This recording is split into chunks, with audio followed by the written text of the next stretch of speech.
माझामध्ये आंबेडकरी अनुयायी आक्रमक झाले। दीक्षाभूमीच्या अंडरग्राउंड पार्किंगला विरोध होतोय। आपली पहिली प्रतिक्रिया असं आहे की कुठलेही बदल करायचे असेल आस्थेच्या श्रद्धेच्या ठिकाणी तर त्या संदर्भामध्ये लोकांसोबत एक कन्सेन्सस त्यांना त्या गोष्टी समजावून सांगणे आणि त्यांचं मत घेऊन मगच नंतर अशा गोष्टी करायला पाहिजे। एक दीक्षाभूमी एक ऐतिहासिक स्थळ आहे, एक मानवतावादी चळवळीचं मुख्य स्थळ आहे आणि लोकांच्या भावना त्याच्याशी जोडलेल्या आहेत।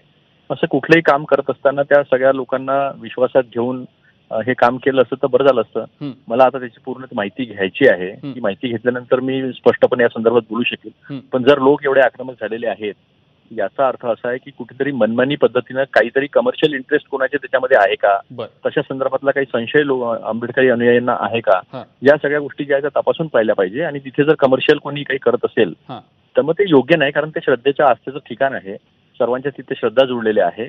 अशा पद्धतीने कोणी त्याचा आपल्या वैयक्तिक फायद्यासाठी जर वापर करत असेल तर त्या गोष्टी तिथे घडल्या नाही पाहिजेत। म्हणजे माझा हा एक कयास आहे।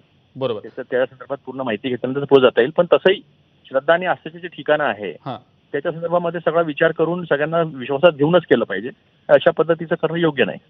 बरोबर। अतुलजी, मात्र तिथले जे आक्रमक झालेले आंदोलक आहेत, जे अनुयायी आहेत आंबेडकरी, त्यांचं म्हणणं काय की आम्ही सौंदर्यीकरणाला विरोध करत नाही आहोत, इतर विकास कामांना आमचा विरोध नाहीये, मात्र जे अंडरग्राउंड पार्किंग होतंय ते आम्हाला नकोय, त्या जागी इतर काही गोष्टी बांधता येतील, भाविकांच्या सोयी सुविधांसाठी काही गोष्टी बांधता येऊ शकतात, भक्त निवास बांधता येऊ शकतं, अशा प्रकारची त्यांची मागणी आहे। त्याबद्दल नेमकं काय वाटतं? नाही, माझं तेच म्हणणं आहे की काही कमर्शियल इंटरेस्टच्या अनुषंगाने काही गोष्टी सुरू आहेत का?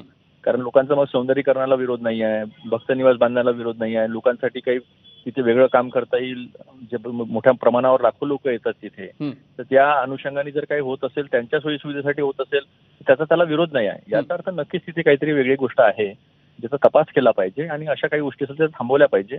पहिलं तर काम इमिजिएट थांबवलं पाहिजे, लोकांना विश्वासात घेतलं पाहिजे आणि काय आहे नाही आहे ते सगळं स्पष्ट आणून मगच पुढे गेलं पाहिजे। ठीक आहे, अशी आमची स्पष्ट मागणी आहे। ठीक आहे अतुलजी, खूप खूप धन्यवाद। आपण एबीपी माझाशी बोललात, प्रतिक्रिया दिलीत त्याबद्दल।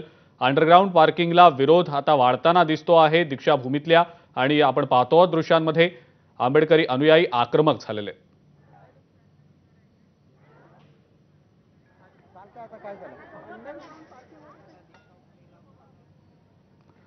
तुषार कोहळे आपले नागपूरचे प्रतिनिधी आपल्यासोबत आहेतच।